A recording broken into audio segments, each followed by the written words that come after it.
வணக்கம், welcome to Annie's kitchen. ரொம்ப நாள் கழிச்சு உங்களை மீட் பண்ணுறேன். ரொம்ப ஹாப்பியாக இருக்குது. இன்றைக்கி ஒரு பர்ஃபெக்ட் ஃபில்டர் காஃபி எப்படி பண்ணுறதுன்னு நம்ம பார்க்க போகிறோம். இதுதான் இப்போ ஃபில்டர் யூஸ்வலாக நீங்கள் கடையிலெல்லாம் பார்த்துருப்பீங்க. இது டாப் போர்ஷன்.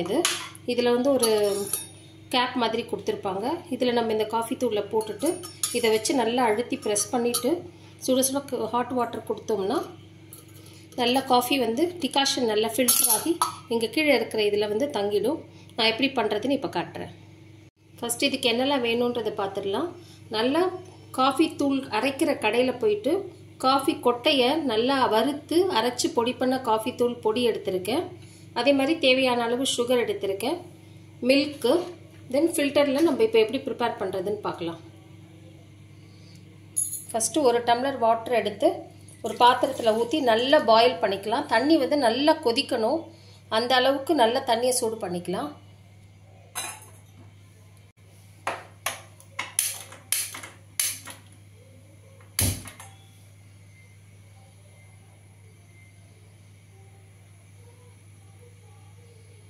தண்ணி நல்லா கொதிக்கட்டும். அதுக்குள்ளே நம்ம ஃபில்டரில் காஃபி தூள் போட்டு ஃபில் பண்ணிக்கலாம்.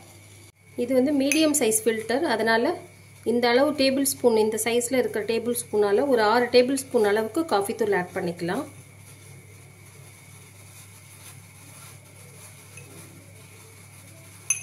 காஃபி தூள் மனம் அப்படியே தூக்குது.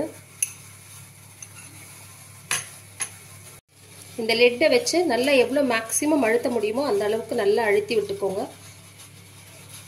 அப்போ தான் ஒரே ஈவனாக இறங்கும் காஃபி. அந்த ஃபில்டரோட டிகாஷன் ஒரே ஈவனாக இறங்கும். எவ்வளோ முடியுமோ அவ்வளோ அளவுக்கு ப்ரெஸ் பண்ணிக்கோங்க. நல்லா தண்ணி நல்லா கொதிக்க ஆரம்பிச்சிருச்சு. இந்த அளவுக்கு கொதிக்கணும். அப்போ கொதிக்க கொதிக்க ஃபில்டரில் ஊற்றும் போது தான் ஒரே பதமாக கீழே இறங்கும் டிகாஷன்.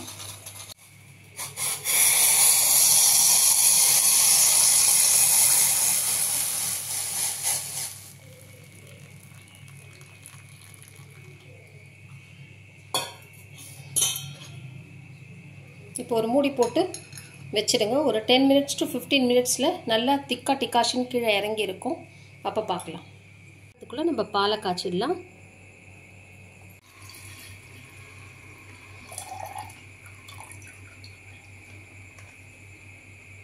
பால் நல்லா பொங்கட்டும்.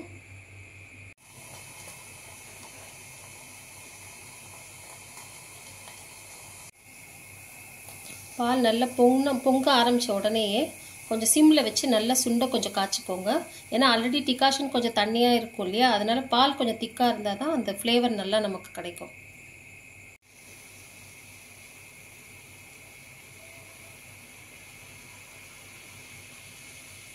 இப்போது தேவையான அளவு சுகர் சேர்த்துக்கலாம். உங்களுக்கு சுகர் பிடிக்கல அப்படின்னா நாட்டு சக்கரை கூட சேர்த்துக்கலாம்.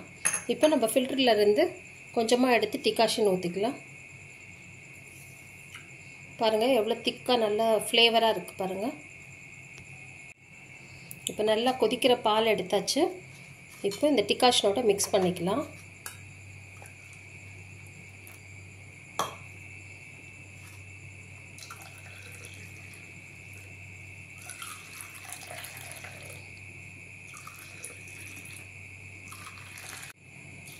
அவ்வளோதாங்க. இப்போ பர்ஃபெக்டான ஃபில்டர் காஃபி ரெடி. வாங்க குடிக்கலாம். லைக் பண்ணுங்கள், கமெண்ட் பண்ணுங்கள், ஷேர் பண்ணுங்கள், சப்ஸ்கிரைப் பண்ணிக்கோங்க. தேங்க்யூ.